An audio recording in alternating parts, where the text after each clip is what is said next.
আসসালামু আলাইকুম। কেমন আছেন সবাই? আলহামদুলিল্লাহ আমরা অনেক ভালো আছি। সবাইকে জানাই ঈদ মোবারক। নতুন আরেকটি ব্লগ শুরু করছি। আশা করছি আপনাদের ভালো লাগবে। আজকে ঈদের ৩য় দিন। এখন দুপুর ১টা বাজে। আর আমাদের একটা দাওয়াত আছে, সেখানে যাব। তো বাচ্চাদেরকে রেডি করে দিয়ে এখন আমি আমার জন্য এই জামাটা বের করেছি। জামাটা খুবই সুন্দর। আজকে এটা পরে যাব। আর এই জামার সাথে আমি এই ব্রেসলেটটা নিয়েছি। ব্রেসলেটটাও খুবই সুন্দর আর আমার খুবই প্রিয় একটা ব্রেসলেট। জামাটা এখন অনেক গরম আর এই গরমের ভিতরে সুতি জামাই সবচেয়ে ভালো। আর সবচেয়ে সুন্দর হচ্ছে এই জামার হাতা। জামা পরতে ভালো লাগে, কারণ এইরকম জামায় আমার কাছে মনে হয় যে একটু গরম কম লাগে। আর এই তো আমি রেডি হয়ে গেছি। আর আমাইরার সাজুগুজু এখনও শেষ হয় নাই। সে এইবার দিয়ে ৪ বার লিপস্টিক দিয়েছে আর মুছে ফেলছে। তো আরও কয়েকবার দিবে। তারপরে তার সাজা শেষ হবে আমার মনে হয়। কারণ তার পছন্দ না হওয়া পর্যন্ত সে দিতেই থাকবে আর মুছতেই থাকবে। তো আমরা রেডি হয়ে বাইরে বের হয়ে গেছি। এখন বাজে দুপুর ২:৩০টার মতো।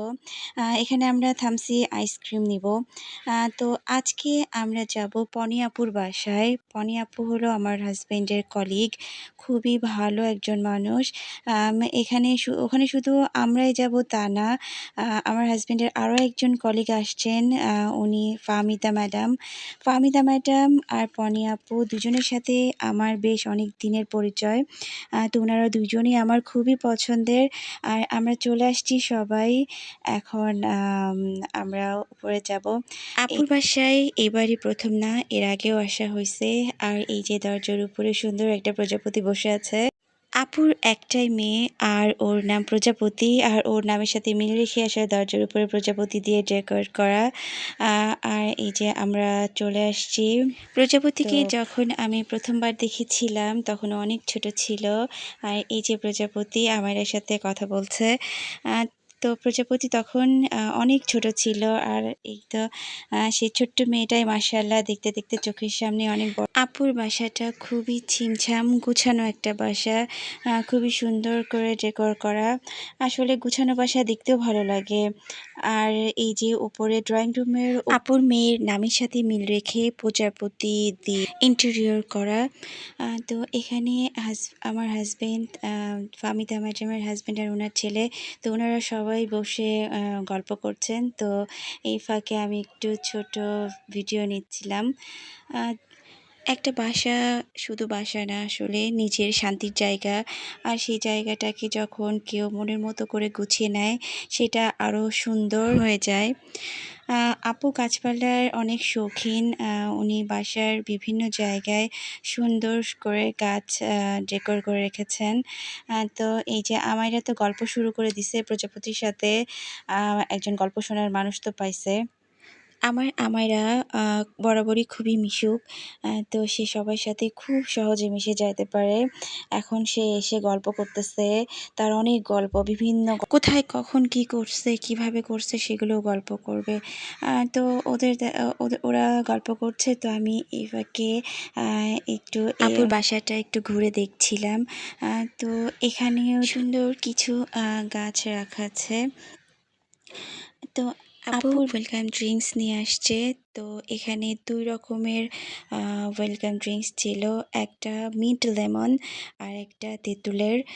তো ২টা ড্রিঙ্কসই খুবই মজার ছিল, কারণ বাইরে খুবই গরম। গরম থেকে আসার পর এরকম রিফ্রেশিং ঠান্ডা জুস আসলে খুবই ভালো লাগে। তো আমরা জুস শেষ করতে করতেই আপু এইদিকে পরে আপু টেবিলে সব খাবার রেডি করে ফেলছেন। আর এখানে অনেক রকমের খাবার ছিল। মুরগির রোস্ট, কাবাব, তারপরে মাছ ভাজা, সালাদ, পোলাও, খাসির মাংসের রেজালা, তারপরে গরুর মাংস, সবজি ছিল। আর এখানে ছোট মাছও ছিল। তো অনেক খাবার করেছিলেন আপু। তো আর সবাই আসলে ক্ষুধাও লেগে গেছে, সবাই এখন বসে যাবে খাওয়ার জন্য। তো আমি শুরুতে আগে আমার ২ মেয়েকে খাওয়াবো, তারপরে আমি খাবো। বরাবরই আমি যেটা করি। তো এর ফাঁকে আমি ঘরে এসে দেখি আমার মেয়ে তার প্রিয় জিনিসটা পেয়ে গেছে। দোলনা তার খুবই পছন্দের। সে যেখানেই দোলনা দোলনা দেখবে সেখানেই বসবে গিয়ে। তো বাচ্চাদের আসলে দোলনা অনেক পছন্দের। এরকম একটা দোলনা আমাদের বাসাতেও আছে। আসলে সেটা এখনও লাগানো হয় নাই। তো আমি এই রুমে বাচ্চাদেরকে রেখে আমি এই রুমটায় আসছি। এটা প্রজাপতির রুম। খুবই ছোট্ট, সুন্দর, গোছানো একটা রুম। আসলে বাচ্চাদের রুম দেখলে আমার ভালো লাগে। আমাদেরও একটা ছোট্ট ফ্ল্যাট হচ্ছে। তো সেখানে আমি তানিশার রুম কিভাবে সাজায় দিব আমি ওইটা চিন্তা করি মাঝে মাঝে। তো ওর রুমটাও দেখলাম, খুব সুন্দর করে গোছানো রুম। পড়ার টেবিল থেকে শুরু করে সব কিছুই সুন্দর করে রাখা। আর এই যে দেয়াল জুড়ে কত শত স্মৃতি। এই রুমে ঢুকলেই আগে চোখ যাবে দেয়ালে। তো এই রুমের সাথেও ছোট্ট একটা বারান্দা আছে। না, ঠিক ছোট বলা যাবে না, বারান্দাটা বেশ বড়। এই বারান্দাতেও আপু অনেক গাছ সুন্দর করে গুছায় রেখে দিছে। আসলে কোনো জিনিস গুছায় রাখলে দেখতেও ভালো লাগে এবং জায়গাটাও অনেক খোলামেলা বড় লাগে। তো এখানে অনেক সুন্দর করে গাছগুলো রাখা। আর এই টবগুলো আপু নিজেই রং করেন। আপুর বাসাটা বেশ বড় আর খোলামেলা। দুপুরের খাবার শেষ করে দুজনই আবার চলে আসছে দোলনায় ওঠার জন্য। তো এখানে দোলনা দিয়ে রীতিমতো তর্কাতর্কি শুরু হয়ে গেছে যে কে বসবে। দুজনের কেউই কাউকে বসতে দিবে না, দুইজনই একা একা বসবে। আর শুরুতে তাদের মধ্যে এইরকমই কথা হয় যে দুজনে একসাথে বসবে। তো তার কিছুক্ষণের মধ্যে সেটা রাগারাগি ঝগড়ায় চলে যায়। আর এই যে কান্নাকাটি শুরু হয়ে গেছে। তো ওদের কান্না দেখে বনিয়া আপু আবার ছোট 2টা পুতুল দিয়ে গেছে আমায়রাকে। তো আমায়রা সেই পুতুল নিয়েই খেলতে ব্যস্ত। আপুর বাসায় বিভিন্ন জায়গায় এই যে সুন্দর করে কিছু ইন্টেরিয়র করা, এগুলো দেখতেও ভালো লাগছে। তো আমায়রা কান্না থামানোর জন্য আমি ওকে ডাইনিংয়ে নিয়ে আসছি। তো ডাইনিংয়ে নিয়ে আসার পরে ওর বাবা একটু কোক দিছে। তো সেটা সে বসে বসে খাচ্ছে। আর তার এই গ্লাসটা খুবই পছন্দ। আমার বাসাতেও আছে এইরকম গ্লাস। তো এটাতেই সে কোক খাবে, অন্য কোনো গ্লাসই নিবে না। তো দুপুরে সবাই খাওয়া দাওয়া শেষ করে এখন একটু বসে গল্প করতেছে। সবাই একসাথে বসে গল্প করছে আর টিভি দেখছে। তো সবাই টিভি দেখছে আর আমি দেখছি আমার ছোট বুড়িটার লাফঝাপ। এই 2টা সোফা সে খুবই পছন্দ করছে, কারণ সোফা 2টা নিচু আর উঠতেও সুবিধা।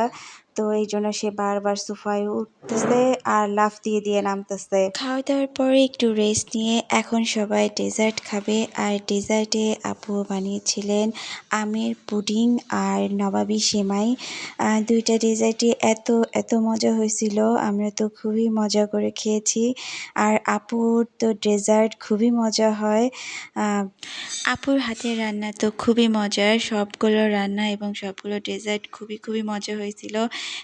আমরা সবাই খুবই মজা করে খেয়েছি। ডেজার্ট শেষ করতে না করতে আবার আপু চা করে নিয়ে আসছেন। আর আমি অনেক দিন পরে রং চা খেলাম, কারণ আমি দুধ চাই খাই, রং চা তেমন একটা খাওয়া হয় না। কিন্তু এই আদা লেবু দিয়ে রং চা খুবই মজার ছিল। থ্যাংক ইউ সো মাচ আপু, অনেক কষ্ট করেছেন, অনেক মজার রান্না করে খাওয়াইছেন, এই জন্য অনেক ধন্যবাদ। তো এখন বিদায় নেওয়ার পালা। তো আমরা সবাই নিচে চলে আসছি। আমরা আপুর কাছ থেকে বিদায় নিয়ে বাসায় চলে যাব এখন। তো এরই ফাঁকে ফাহমিদা ম্যাডাম আবার 2 দিন পরে ওনার বাসার দাওয়াত দিছেন। তো ইনশাল্লাহ আমরা ওনার বাসায় গেলে অবশ্যই সেটাও আপনাদের সাথে শেয়ার করব। এখন আমরা সবার কাছ থেকে বিদায় নিয়ে বাসায় চলে যাব। এখন প্রায় রাত 8টার মতো বেজে গেছে।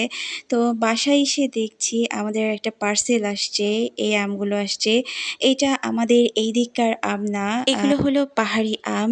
এগুলো আসছে আমার হাজবেন্ডের ল্যাবের এক্সপেরিমেন্টের জন্য। তো সবাই ভিডিও শেষে চলে আসছি, সবাই দোয়া করবেন। আল্লাহ হাফেজ।